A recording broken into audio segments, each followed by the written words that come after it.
Bismillahirrahmanirrahim. Selamat pagi, Om Swastiastu. Assalamualaikum warahmatullahi wabarakatuh. Anak-anak kelas 6A ini Pak, bertemu kembali dengan Pak Wardito, Simple and Easy Life. Hari ini dalam pembelajaran tema 8, subtema 2, pembelajaran 3. Muatan yang akan kita pelajari hari ini adalah ilmu pengetahuan sosial, pendidikan Pancasila dan kewarganegaraan, serta bahasa Indonesia. Anak-anak, sebelum mulai marilah kita berdoa. Semoga dengan berdoa kita diberi kelancaran dan diberi kemanfaatan ilmu yang berkah. Berdoa mulai.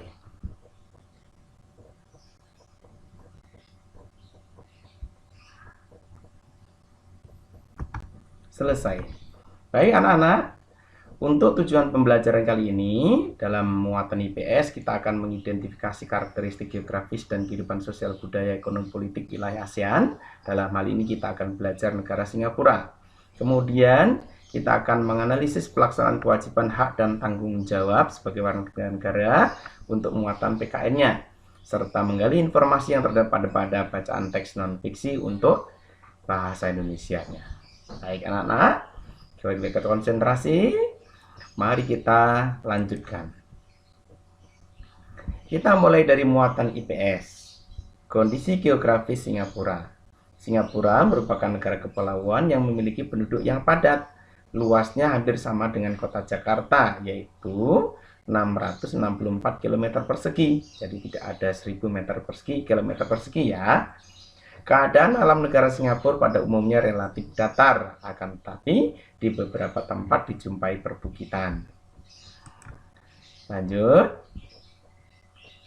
Kondisi sosial budaya Singapura. Masyarakat Singapura sangat disiplin dalam menjaga kebersihan, baik lingkungan tempat tinggalnya maupun lingkungan sekitarnya.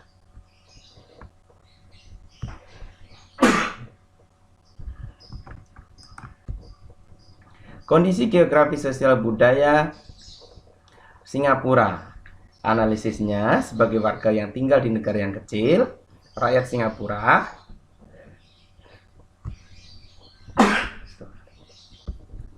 Rakyat Singapura pun menerapkan peraturan yang sangat ketat untuk menjaga kenyamanan dan kebersihan negara. Peraturan yang ketat, kedisiplinan dan kepedulian penduduk terhadap lingkungannya, itulah yang menjadikan Singapura sebagai salah satu negara yang terbersih di dunia. Nah itulah anak-anak ya, hubungan analisis kondisi geografis sosial budaya sehingga membuat negara Singapura menjadi negara terbersih di dunia, itu adalah seperti itu. Kemudian kita lanjutkan kepada muatan pendidikan Pancasila dan kewarganegaraan. Kita akan mengamati infografis tentang manfaat konservasi alam. Perhatikan. Nah, kalau kita amati infografis tentang manfaat konservasi alam, ini adalah alam kita. Yang pertama, melindungi konservasi alam itu melindungi kekayaan dan menjaga ekosistem alam. 2. Melindungi spesies flora fauna. 3. Menjaga kualitas lingkungan. 4. Mencegah kerusakan dan pencemaran lingkungan yang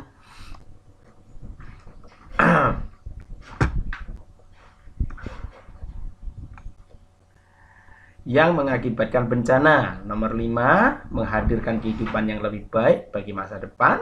Nomor 6. Untuk menyelaraskan kehidupan manusia dan lingkungan. Dan nomor 7, pemanfaatan lingkungan yang baik dan bijaksana. Nah, itu infografisnya tentang konservasi alam. Alamnya seperti itu manfaatnya. Mari kita lanjutkan. Nah, jika kita buat menjadi lebih terang seperti ini anak-anak ya. Jadi ada 7 manfaat konservasi alam ini bisa ditambahkan jika memang itu betul-betul manfaat konservasi alam. Silakan baca kembali dengan teliti. Ya, anak-anak, kemudian tentang kelestarian lingkungan. Siapa sih sebenarnya yang harus bertanggung jawab?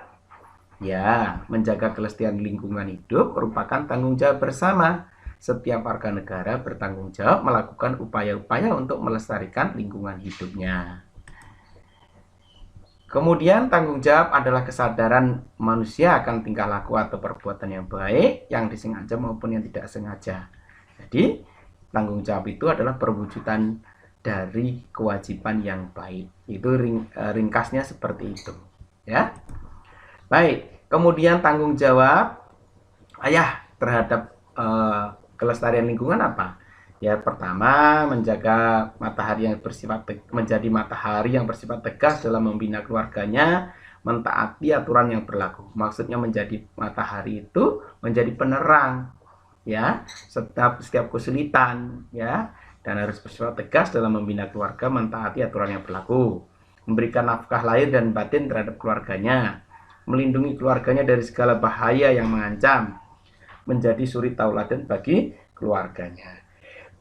Dalam hal ini, hubungannya dengan kelestarian lingkungan adalah ayah harus bisa menjadi contoh, menjadi suri tauladan untuk menjaga kelestarian, kebersihan dan kesehatan lingkungan untuk keluarganya.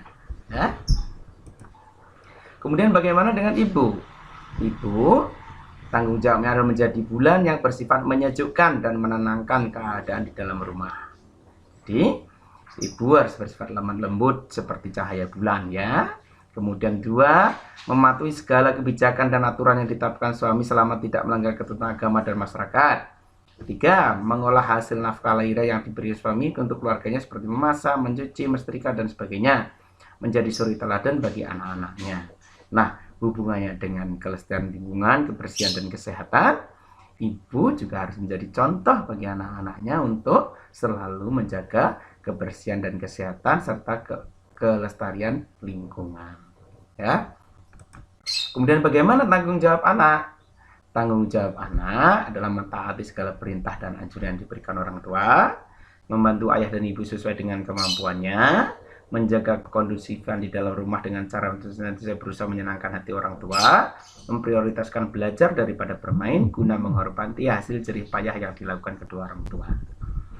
Nah, hubungannya dengan kebersihan dan kesehatan, ya anak-anak ikuti aturan di dalam rumah seperti membuang sampah pada tempatnya, selalu menjaga kebersihan mulai dari diri sendiri, pakaian, kamar, rumah, lingkungan dan sebagainya, ya. Itu tanggung jawab anak. Kemudian mari kita amati masih ada hubungannya dengan pengelolaan sampah untuk kelestarian lingkungan, infografis tentang pengelolaan sampah di Jakarta. Di Jakarta ini adalah pengelolaan sampah di Jakarta setiap hari. Pengelolaannya seperti itu. Ya. Mari kita amati ini sampahnya ini sampai segini. Setiap hari seberapa. Ini sampah untuk organik berapa, sampah non organik bagaimana, pengelolaannya bagaimana, infografisnya seperti ini di Jakarta. Nah, ringkasannya bahwa produksi sampah di Jakarta itu setiap hari adalah 6.270 ton, setara dengan berat badan 25 ekor paus biru yang menutupi 4 lapangan sepak bola. Komposisi sampahnya yang paling besar adalah sampah organik, itu sisa makanan, sisa dari memasak dan sebagainya itu 54%. Sampah kertas 15%, sampah plastik 14%, sampah campuran kaca, logam dan sebagainya adalah 17%. Oke. Kemudian bagaimana pengelolaan sampahnya di Jakarta itu? Pengelolaan sampah menurut infografis di atas bahwa pengelolaan sampah di Jakarta itu sebenarnya belum maksimal. Karena apa? Karena hanya 79% sampah Jakarta yang dikirim dan diolah di TPS Bantar Gebang, Bekasi. 21% sisanya didaur ulang atau tidak terangkut. Ya. Jadi masih belum maksimal. Masih harus dicarikan jalan keluar sehingga persoalan sampah di Jakarta ini bisa teratasi dengan baik. Nah, bagaimana tanggung jawab masyarakat supaya bisa menanggulangi sampah tersebut, supaya lebih meringankan beban pemerintah menangani sampah? Mulai dari kita sendiri, harus kita lakukan langkah-langkah sebagai berikut. Yang pertama, setiap kali makan atau memasak, selalu dihabiskan makanannya. Jangan sampai sisa sehingga menjadi sampah. Kemudian, menghindari barang dengan umur pakai pendek. Yang ketiga, memilah produk dengan kemasan besar. 3, mendaur ulang sampah. Keempat, menyumbangkan atau menjual sampah di tempat daur ulang atau tukang rongsokan. Nah, itu tentang bagaimana tanggung jawab masyarakat untuk ikut serta melestarikan lingkungan dengan menanggulangi sampah. Demikian anak-anak, terima kasih atas perhatiannya. Semoga kajian ini bermanfaat. Sampai jumpa di lain kesempatan. Semoga nanti kalian bisa lebih mengerti tentang pertama tadi adalah bahasa Indonesia, bagaimana kita memahami teks yang berupa infografis tadi, kemudian IPS-nya tentang negara Singapura, dan kemudian PPKN-nya tentang tanggung jawab kita.